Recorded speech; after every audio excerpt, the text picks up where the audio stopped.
Involved in a fight again with one of your fighters topping the bill, this time Enzo Calzaghe. Fair to say the biggest challenge of his career so far against Wayne Braithwaite? Well, listen, I don't know, Connie. I mean, listen, this level, they are all dangerous. Let's be honest about it, right? They're ex-champion or former champion or going to be champion. That's the level you're boxing. It's not such a thing as an easy ride. You know, people ask the same question: how hard do you think it's going to be? It's going to be very, very bloody hard. Because that's why he's a challenger of the world, and he's there for one purpose: to get the title, rip it off, go to war, whatever, to take the title off Enzo Calzaghe. Calzaghe does the utmost, the hardest he can fight in his life to maintain it. That's why. So it's going to be hard. Of course it is.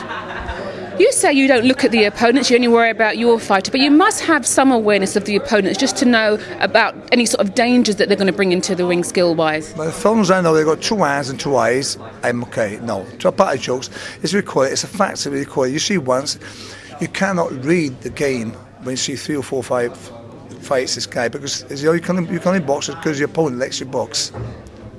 So to be honest about it, as long as you see yourself or orthodox, little slick little moves or this and that, it doesn't matter. That's enough to see. Then bring yourself down, sit down and watch 6 or 7 of his videos. Against one foe, it might look good. Against another one, it looks bad. The important thing is, how do you feel? What are you going to do, not what he's going to do. Simple as that. My method of teaching, like you say, you know everybody. I've always gone through that road. The road is not about the importance of what the guy does. It's about the importance of what you do with your style of boxing. I mean, while you start thinking about what the guy's going to do, you get hit. Don't think about it. Let him think. You hit. So when you did your basic overall sort of look at Wayne Braithwaite, one look, you don't go into details about it, what does that one look about Wayne Braithwaite tell you? He is a good opponent, worthy opponent, and he'll do his best to win the fight. But I then look at Enzo, and I see he's got the overall armory, the overall power.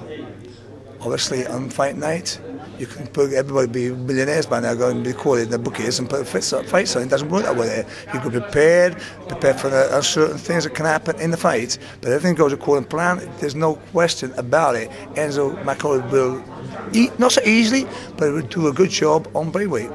A harder challenge for your boy Gavin Rees fighting Solomon Mbaye for the light welterweight WBA Championship of the World. I said that he might be the underdog in the press conference. He simply didn't have it, but it wasn't an unfair statement, was it?